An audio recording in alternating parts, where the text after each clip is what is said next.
एक गांव में रामू नाम का एक गरीब लकड़हारा रहता था। गरीब होने की वजह से वह जंगल जाकर लकड़ी काटा करता था। वहीं उसकी पत्नी चंदा बहुत चतुर थी, जो हमेशा अपने पति की मदद करती। अजी, मैंने आपसे कहा है, जंगल से मजबूत लकड़ी लाया कीजिए, जो बाजार में अच्छे दाम पर बिक जाती है। हाँ हाँ, क्यों नहीं। अगली बार से मैं लोहे की लकड़ियां ले आऊंगा, बड़ी मजबूत होंगी, है ना। क्या बात करती हो चंदा। अरे भाई, जंगल में जो मिलेगा मैं वही काट के लाऊंगा ना।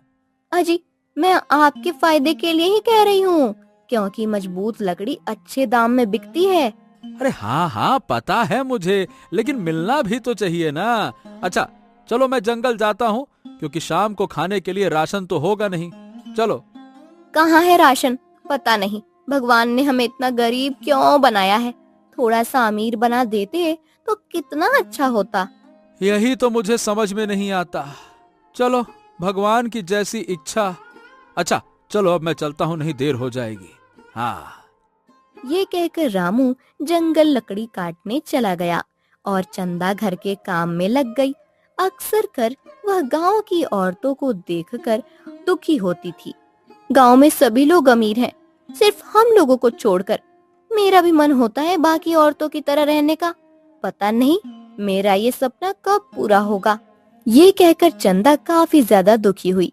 तभी वहां पर गांव की सीमा आई और बोली, क्या हुआ चंदा, तुम इतनी दुखी क्यों लग रही हो? लगता है तुम्हारा पति लकड़ी काटने चला गया है। हाँ हाँ, वो लकड़ी काटने ही गए हैं, पर तुम इतनी खुश क्यों हो? अरे, खुश होने वाली बात की है। आज मैं बाजार से नई साड़ी लेकर आई हूँ, वो भी पूरे 1,000 रुपए की। ये तो बहुत अच्छी बात है। हम गरीबों के भाग्य में ऐसा कहाँ है। हाँ हाँ, ये तो तुमने ठीक कहा। मेरा पति बहुत अच्छा कमाता है, इसलिए मेरे सारे शौक पूरे करता है। ये तो बहुत अच्छी बात है बहन। ये सब भाग्य की बात होती है, हमारे भाग्य में ये सब नहीं है। हाँ, लकड़ी काटकर कहाँ तुम अपने शौक पूरे कर पाओगी। अच्छा, तो मैं चलती हूँ। ये कहकर सीमा वहां से चली गई, जिस पर चंदा और ज्यादा दुखी हुई और बोली, पता नहीं हम लोगों की कब किस्मत बदलेगी, कब हम लोग अमीर हो पाएंगे। हे भगवान, आप मेरी बात सुन भी रहे हैं या नहीं? धीरे धीरे समय गुजर रहा था। समय के साथ उनके हालात काफी ज्यादा खराब होते जा रहे थे, जिस वजह से चंदा काफी परेशान रहती थी। मैंने अपने पति को काफी बार समझाया है, पर वो मेरी बात समझते नहीं है। आज उन्हें आने दो, तब अच्छी तरह समझा दूंगी। शाम को जब रामू लौट कर आया तो उसके पास सिर्फ 100 रुपए थे, जिसे देखकर चंदा ने कहा, मैंने आपसे कितनी बार कहा है, जंगल से मोटी और मजबूत लकड़ी लाया कीजिए, पर आप मेरी बात सुनते ही नहीं हैं। अरे भाग्यवान, तुम्हें पता भी है मजबूत लकड़ी काटने में कितनी मेहनत लगती है। अरे तो क्या हो गया, एक लकड़ी कम काटा कीजिए, कम से कम वह महंगे दाम में बिकेगी तब भी। अब, अब, अब देखो, मुझे तुम्हारी कोई बात नहीं सुननी चंदा। हाँ, नहीं तो मुझसे ये सब नहीं होता है। मैं तंग आ चुका हूँ। पता नहीं भगवान हमसे ये किस जन्म का बदला ले रहे हैं, जो मुझको लकड़हारा बना दिया। सुबह उठो, जंगल जाओ, लकड़ी काटो, लकड़ी काट के घर लाओ, बीवी बोलती है मजबूत नहीं है। फिर जंगल जाओ, लकड़ी काटो, घर लाओ, बीवी बोलती मजबूत नहीं है। पैसा कहाँ से लाऊं मैं? लोहे की लकड़ी नहीं उगती है। अरे दिमाग खराब कर दिया है। अजी, अब आप अपनी किस्मत को बदल तो सकते नहीं हैं, तो कम से कम अपने काम का तरीका तो बदलिए। बदल दीजिए, बदल दीजिए। कहना आसान होता है पर करना कठिन होता है। अगर तुम्हें इतनी ही दिक्कत है तो जाओ, खुद ही जंगल जाकर लकड़ी काट लो। बात करती हो। ये सुनकर चंदा काफी दुखी हुई, क्योंकि उसे अपने पति से ऐसी उम्मीद नहीं थी, और उसने दुखी होकर रामू से कहा, अगर आप यही चाहते हैं मैं जंगल जाकर लकड़ी काटूं, तो फिर ठीक है, कल सुबह मैं जंगल जाकर लकड़ी काट कर लाऊंगी। अगली सुबह चंदा जंगल के लिए निकल गई। रामू उठा तो उसने देखा चंदा घर पर नहीं थी, जिस पर उसने कहा, अरे कहाँ है चंदा? लगता है कल की बात का बुरा मान के बैठी है। पर अब मैं करूं भी तो क्या करूं? मुझे भी तो कुछ समझ में नहीं आता। उसे काफी बार समझाया है पर वो समझती नहीं है। वहीं दूसरी तरफ चंदा जंगल आ गई और मजबूत पेड़ को देखने लगी, पर उसे कहीं भी मजबूत पेड़ दिखाई नहीं दिया। अरे, जंगल में तो कहीं मजबूत पेड़ नहीं है। अब मैं क्या करूं? ऐसा करती हूँ, जंगल के और अंदर चली जाती हूँ। ये कहकर चंदा जंगल की और अंदर आ गई। तभी उसे एक मजबूत पेड़ दिखाई दिया, जिसे देखकर वह काफी खुश हुई। अरे, ये रहा, चलो इसी को काट लेती हूँ। आज मैं अपने पति को दिखाऊंगी कि मैंने कितने अच्छे दाम में लकड़ी बेची है। ये कहकर वह पेड़ को काटने लगती है। तभी उसे एक पेड़ के नीचे साधु दिखाई दिए। उस तरफ हल्की धुंध छाई हुई थी, जिसे देखकर वह थोड़ी हैरान हुई। अरे, यह उस तरफ हल्की धुंध क्यों छाई हुई है? और ये साधु कौन है? मुझे इनके पास जाकर देखना चाहिए। ये कहकर चंदा उसी तरफ चली गई। साधु के पास आने के बाद चंदा ने देखा वह ध्यान में बैठे हुए थे, जिसे देखकर उसने कहा, अरे, ये तो ध्यान में है, पर इनके आसपास कितनी गंदगी है। मैं साफ सफाई कर देती हूँ। इसके बाद चंदा ने वहाँ पर साफ सफाई की। तभी साधु की आंख खुल गई। उन्होंने चंदा को देखा तो हैरानी से कहा, अरे बेटी, कौन हो तुम और यहाँ क्या कर रही हो? मैं जंगल में लकड़ी काटने आई थी। मैं गरीब लकड़हारे की पत्नी हूँ। वाह वाह बेटी वाह, तुमने तो मेरे आसपास सफाई कर दी है। बहुत अच्छे बेटा, बहुत अच्छे। हाँ, क्योंकि यहाँ पर बहुत ज्यादा गंदगी थी और आप साधु हैं। आपके पास गंदगी शोभा नहीं देती। चंदा की बात सुनकर साधु काफी ज्यादा खुश हुआ और बोला, हम्म तुम बहुत ही होशियार हो। बताओ, हम तुम्हारी किस तरह सहायता कर सकते हैं? मुझे आपकी सहायता की आवश्यकता नहीं है। बस आप यह बता सकते हैं, यह इधर हल्की धुंध सी क्यों छाई हुई है, जबकि बाकी जंगल कितना साफ है? क्योंकि यहाँ से मायावी जंगल शुरू हो जाता है, इसी वजह से। क्या, मायावी जंगल? पर ये क्या है? मुझे तो इस जंगल के बारे में पता ही नहीं है। बेटा, मायावी जंगल के बारे में हर किसी को पता नहीं होता। यहाँ से एक अलग दुनिया शुरू हो जाती है। देखने में तो वो आम जंगल है, पर वहाँ पर तुम्हें सब कुछ अलग मिलेगा। क्या अलग मिलेगा? मैं कुछ समझी नहीं साधु महाराज। बच्चे, यहाँ की दुनिया और वहाँ की दुनिया में बहुत ज्यादा फर्क है। अगर तुम वहाँ गई तो माला माल होकर ही आओगी, पर वहाँ जो कोई जाता है वो लौट कर नहीं आता। क्या? पर देखने में तो ये सामान्य जंगल लग रहा है।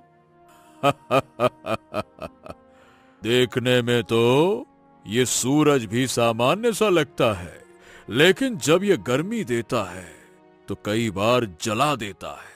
तुमने बिल्कुल सही कहा, जो दिखता है वैसा होता नहीं है। ये सुनकर चंदा थोड़ी हैरान हो गई और सोच में पड़ गई। काफी देर सोचने के बाद उसने कहा, आपका बहुत बहुत धन्यवाद साधु महाराज, पर मैं वहाँ जाऊंगी क्योंकि मुझे अपनी किस्मत बदलनी है। मैं इस गरीबी से काफी ज्यादा परेशान हो चुकी हूँ।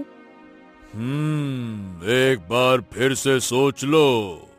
मैंने सोच लिया है। इस तरह तो मैं अमीर हो नहीं सकती। अब यही तरीका है, मुझे अमीर बनाएगा। ये कहकर चंदा उसी तरफ चली गई, जिस पर साधु हल्का सा मुस्कुराया। वहीं चंदा आगे जंगल में चली गई तो वह हैरान हुई, क्योंकि वहां से बहुत सुंदर जंगल शुरू हो रहा था, जिसे देखकर उसने कहा, अरे, धुंध को पार करते ही इतना सुंदर जंगल, मुझे तो पता ही नहीं था। वह धीरे धीरे आगे बढ़ती जा रही थी। जंगल की सुंदरता देखकर उसने अपने आप से कहा, मुझे नहीं पता था धुंध के इस पार इतना सुंदर जंगल है, पर आखिर मैं यहाँ अमीर कैसे हो सकती हूँ? मुझे तो कुछ समझ ही नहीं आ रहा। तभी अचानक उसके सामने एक सुंदर सा तोता आ गया, जिसे देखकर वह काफी हैरान हुई। अरे, इतना सुंदर तोता! इतना सुंदर तोता तो हमारे जंगल में भी नहीं है। तुमने बिल्कुल ठीक कहा, क्योंकि ये हमारी दुनिया है। तोता को बोलता देख चंदा काफी हैरान हुई और बोली, तुम बोल कैसे सकते हो? हाँ, यहाँ पर तुम्हें बहुत सारी चीजें ऐसी मिलेंगी जो तुम्हारी समझ के परे होंगी। वैसे ये बताओ, तुम यहाँ पर क्या करने आई हो? मुझे एक साधु ने बताया है, मैं यहाँ पर अमीर हो सकती हूँ, इसलिए आई हूँ। साधु महाराज ने बिल्कुल ठीक बताया है। देखो, अमीर तो हो सकती हो, पर इसके लिए तुम्हें यहाँ की रानी को फिर से जीवित करना पड़ेगा। क्या? रानी? कहाँ है वो रानी और क्या हो गया है उन्हें? आओ आओ, चलो मेरे साथ आओ, मैं तुम्हें सब कुछ बताता हूँ। आ जाओ। इसके बाद तोता चंदा को अपने साथ ले गया। वहीं दोपहर होने आई। रामू बहुत ज्यादा परेशान था, क्योंकि अभी तक चंदा लौट कर नहीं आई, जिस पर रामू ने परेशान होकर कहा, अरे हे भगवान, ये चंदा अभी तक लौट कर क्यों नहीं आई? अभी तक तो इसे आ जाना चाहिए था। अब मैं करूं तो क्या करूं? मुझे तो कुछ समझ ही नहीं आ रहा। इतना भी गुस्सा होना नहीं चाहिए। ये कहकर रामू चंदा का इंतजार करने लगा, पर चंदा का कुछ पता नहीं लगा, जिस पर रामू ने कहा, ओहो, लगता है कि अब मुझे चंदा को ढूंढने के लिए जंगल में जाना ही पड़ेगा। हे भगवान, कहीं ऐसा तो नहीं कि उसे कोई जंगली जानवर? नहीं नहीं नहीं नहीं नहीं नहीं, नहीं, ऐसा नहीं हो सकता। वो तो आज से पहले कई बार जंगल गई है। हे भगवान, ये मैंने क्या कर दिया? अपने गुस्से में कहां से उसको दो बातें कह दी। डर लग रहा है कहीं मैं चंदा को खो ना दूं। मैं जाता हूँ, नहीं रहा जा रहा मुझसे, मैं जाता हूँ देखने। ये कहकर रामू चंदा को ढूंढने के लिए जंगल के लिए निकल गया। वहीं दूसरी तरफ चंदा तोते के साथ चलती हुई जा रही थी और उसने तोते से कहा, तुम मुझे कहाँ ले जा रहे हो? मैं तुम्हें यहाँ के चमत्कारी झरने के पास ले जा रहा हूँ। आ जाओ आ जाओ आ जाओ, मेरे साथ आते चलो। क्या? चमत्कारी झरना? पर उस झरने के पास जाकर क्या होगा? हाँ, उस झरने के पीछे एक मूर्ति है।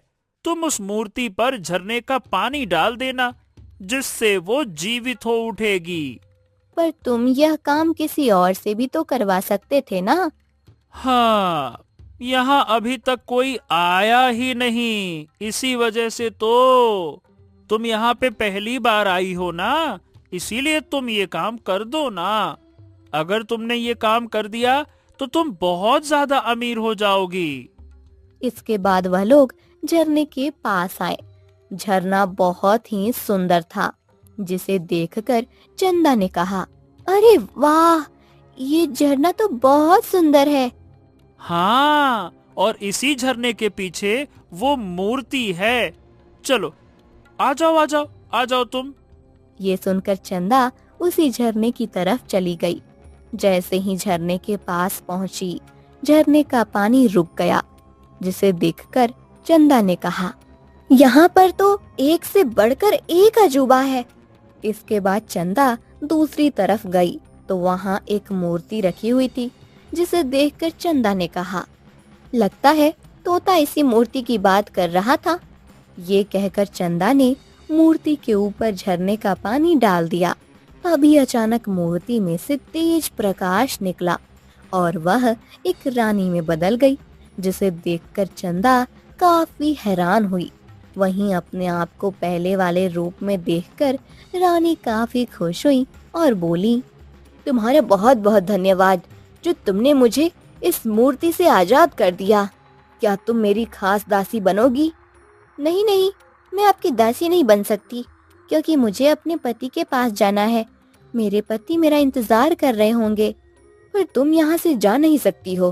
क्यों? मैं यहाँ से जा क्यों नहीं सकती? मुझे साधु ने बताया था, अगर मैं यहाँ आई तो अमीर हो जाऊंगी। पर ऐसा कुछ तो हुआ ही नहीं। साधु ने बिल्कुल ठीक कहा था, तुम अमीर हो जाओगी, पर यहाँ से जाने के लिए तुम्हें यहाँ के द्वारपाल यानी राक्षस को मारना पड़ेगा। पर अभी जब मैं आई तब तो वहाँ कोई राक्षस नहीं था। मुझे पता है आते समय वो राक्षस किसी को परेशान नहीं करता, पर वो यहाँ से किसी को जाने नहीं देता है। अगर ऐसी बात है तो मैं उस राक्षस को मारूंगी, पर मुझे यहाँ से बाहर जाना है। इसके बाद चंदा रानी के साथ झरने के दूसरी पार आ गई। जहाँ आने के बाद उसने देखा तोता गायब था, जिसे देखकर चंदा ने कहा, अरे वह तोता कहाँ गया जो मुझे यहाँ लेकर आया था? उसका काम पूरा हो गया, इसलिए वो यहाँ से चला गया। ये सब क्या हो रहा है? मुझे तो कुछ समझ ही नहीं आ रहा है। मैं अपनी किस्मत बदलने आई हूँ, मुझे अमीर बनना है। तुम चिंता क्यों करती हो? मैं तुम्हें बहुत सारा सोना दूंगी जिससे तुम अमीर हो जाओगी, पर फिर तुम्हें उस राक्षस को मारना पड़ेगा, तभी तुम यहाँ से जा पाओगी। हाँ हाँ, क्यों नहीं, मैं उस राक्षस को मारूंगी। कहाँ है वो राक्षस? जब तुम इस जंगल को पार करोगी तो तुम्हें वो राक्षस मिल जाएगा। ये कहकर रानी ने चंदा को बहुत सारा खजाना दिया, जिसे देखकर चंदा काफी ज्यादा खुश हो गई। आखिरकार मुझे खजाना मिल ही गया, अब हम लोग बहुत ज्यादा अमीर हो जाएंगे। आपका बहुत बहुत धन्यवाद। अच्छा, तो अब मैं चलती हूँ। हाँ हाँ, क्यों नहीं। अगर तुम यहाँ से निकल गई तो बहुत अच्छी बात है, और अगर ना निकल पाई तो मेरे पास वापस आ जाना, मैं तुम्हें अपनी खास दासी बना लूंगी। यह सुनकर चंदा वहाँ से चली गई। वहीं दूसरी तरफ रामू जंगल में अपनी पत्नी को ढूंढ रहा था। वह काफी ज्यादा दुखी था और उसने दुखी होकर कहा, चंदा, ओ चंदा, चंदा, कहाँ हो चंदा? चंदा, कहाँ हो चंदा? ये कहकर रामू जोर जोर से आवाज मार रहा था, पर उसे कहीं भी चंदा दिखाई नहीं दी, जिससे वह काफी ज्यादा दुखी हुआ। चंदा,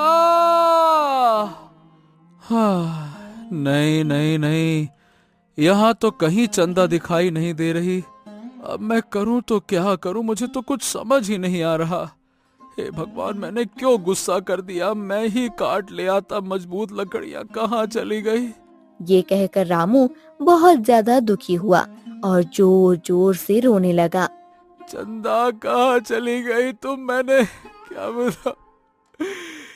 हे भगवान, हे भगवान, बस एक बार मेरी चंदा को मुझसे मिलवा दीजिए। मैं फिर कभी उसे निराश नहीं करूंगा। वो जो कहेगी मैं वही करूंगा। बस एक बार मेरी चंदा से मिला दीजिए, एक बार। ये कहकर रामू और आगे चला गया। तभी उसे अपनी कुल्हाड़ी दिखाई दी, क्योंकि चंदा उसी की कुल्हाड़ी लाई थी। कुल्हाड़ी को देखकर रामू ने कहा, हाँ, अरे ये कुल्हाड़ी, ये तो वही कुल्हाड़ी है जो चंदा लेकर आई थी। पर कुल्हाड़ी यहाँ है तो चंदा कहाँ है? अरे, इसका मतलब चंदा को कहीं आसा ही पास होना चाहिए। हाँ। ये कहकर रामू इधर उधर चंदा को ढूंढने लगा, पर वहाँ कहीं चंदा नहीं थी, जिससे वह काफी ज्यादा दुखी हो गया और वहीं बैठकर रोने लगा। ए चंदा, ए चंदा, चंदा, चंदा! अरे, कुल्हाड़ी तो मिल गई, चंदा नहीं मिल रही। लगता है मैंने चंदा को खो दिया।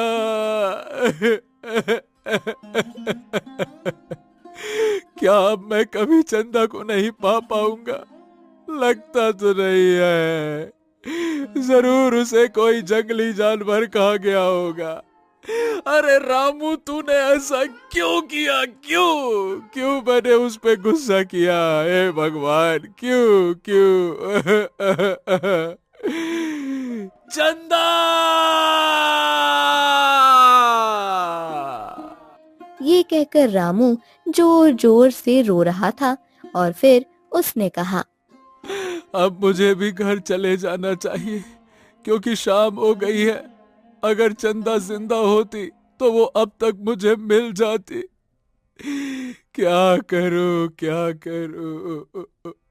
ये कहकर रामू वहाँ से घर चला गया।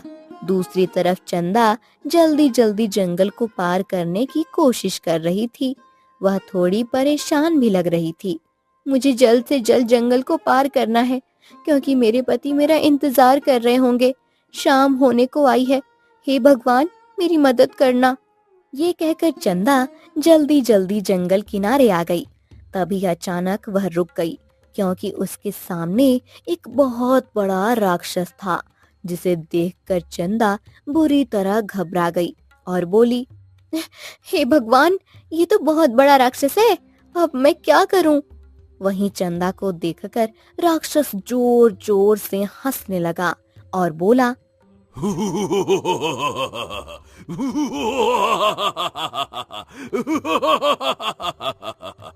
मुझे पता था तुम यहाँ जरूर आओगी, क्योंकि जो यहाँ आता है वो यहाँ से जाने की कोशिश जरूर करता है।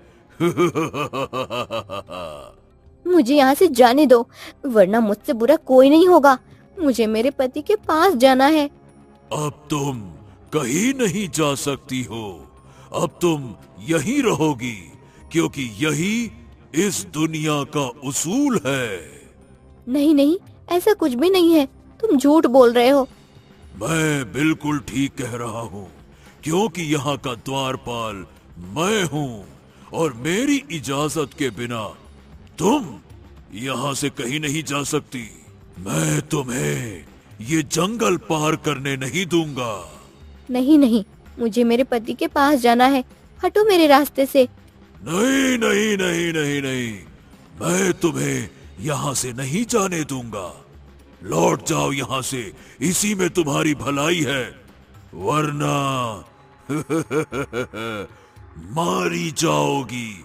और मैं तुम्हें मारना नहीं चाहता, क्योंकि तुम एक स्त्री हो। ये सुनकर चंदा काफी ज्यादा परेशान हो गई, पर तभी उसे रानी की एक बात याद आई।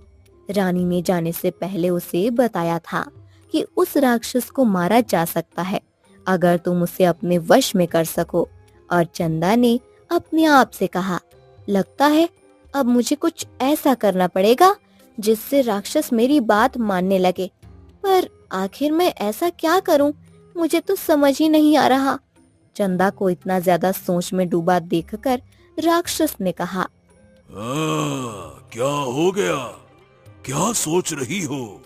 देखो, तुम कुछ भी कर लो, पर मैं तुम्हें यहाँ से जाने तो नहीं दूंगा। मैं बहुत ज्यादा शक्तिशाली हूँ।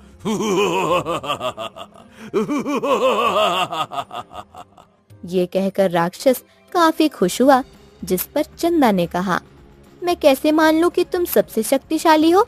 मुझे नहीं लगता तुम शक्तिशाली हो। ये क्या बकवास कर रही हो तुम?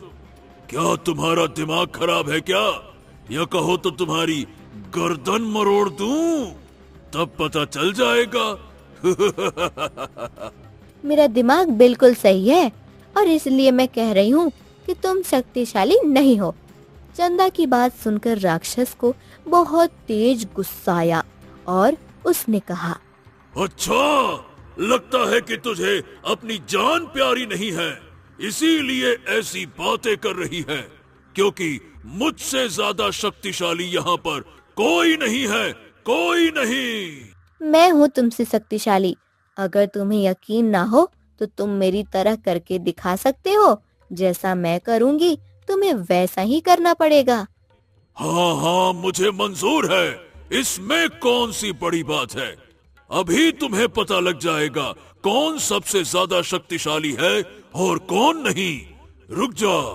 ये सुनकर चंदा अपने मन में काफी ज्यादा खुश हुई और बोली, अब आएगा मजा। अब मैं इस राक्षस को ऐसे सबक सिखाऊंगी कि ये फिर किसी को भी नहीं रोकेगा। इसके बाद चंदा ने राक्षस से कहा, तो फिर ठीक है, सबसे पहले तुम मेरी तरह चल कर दिखाओ। ये सुनकर राक्षस जोर जोर से हंसने लगा और बोला, अरे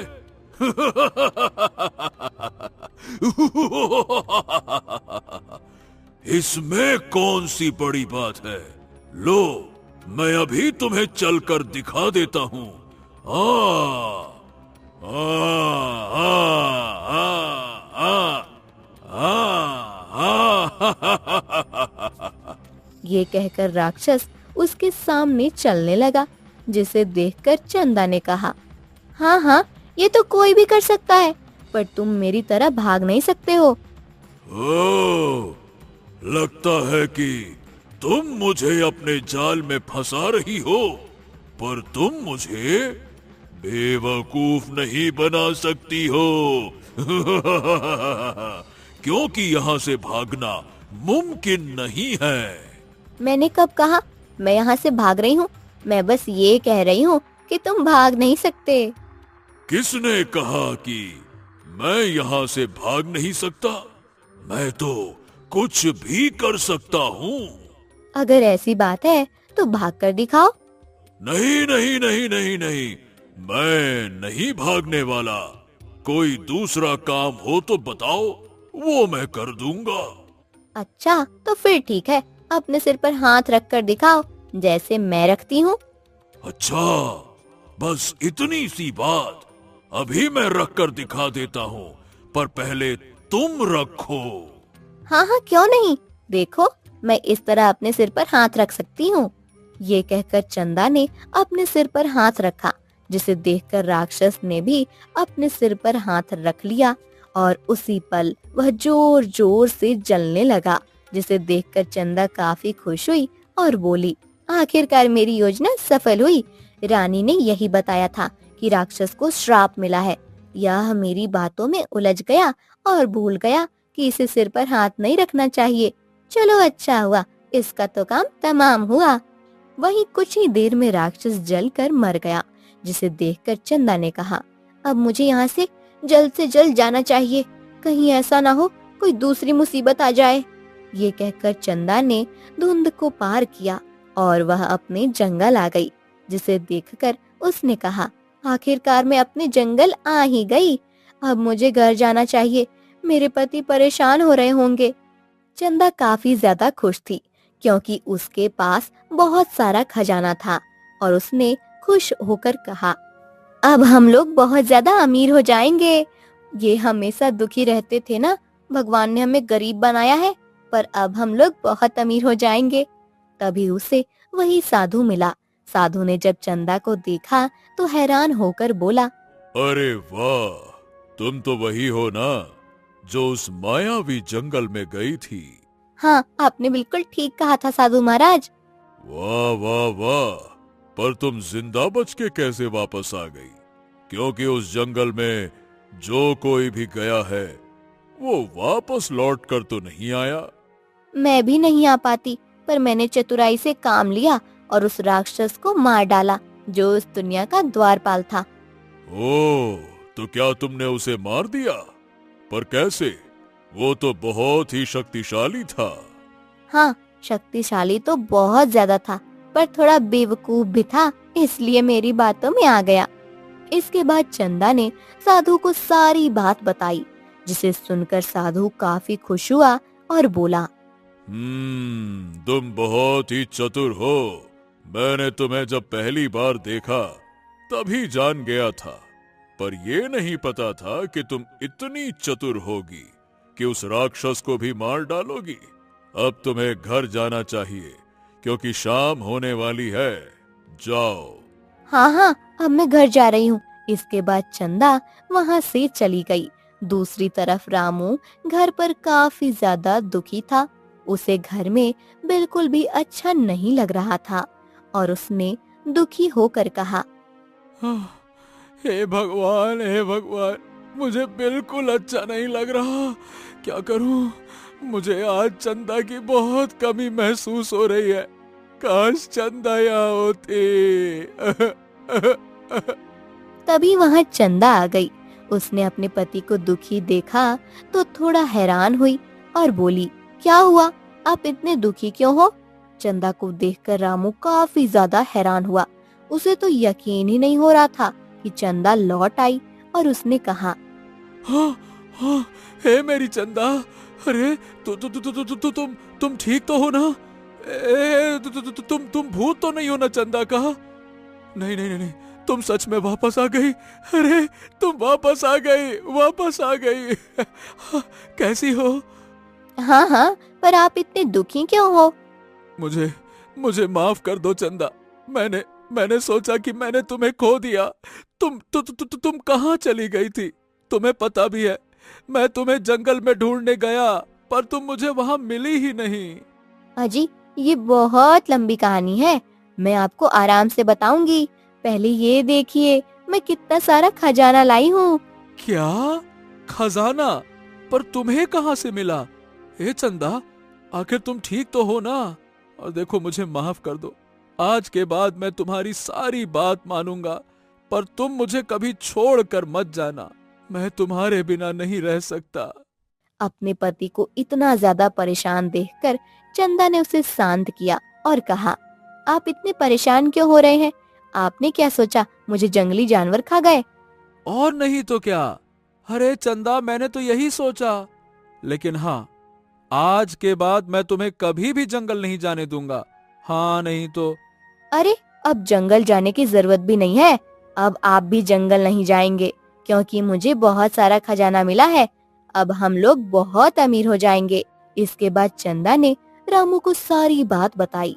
रामू को तो यकीन ही नहीं हुआ और उसने हैरानी से कहा, क्या बात कर रही हो? मैं तो कई बार जंगल गया, पर मुझे तो ऐसा कुछ भी नहीं मिला। मैं भी कई बार गई थी। शायद हम लोगों की किस्मत बदलनी थी, इसलिए भगवान ने वो रहस्यमय दुनिया खोली। हाँ तुम बिल्कुल ठीक कह रही हो। लगता है कि भगवान ने हमारी प्रार्थना सुन ली वहीं अब वो लोग बहुत ज्यादा खुश थे और आराम से रह रहे थे। वहीं चंदा भी काफी ज्यादा खुश थी कि अब उसके पति को जंगल जाकर लकड़ी नहीं काटनी पड़ेगी और वो भी दूसरी औरतों की तरह शौक कर पाएगी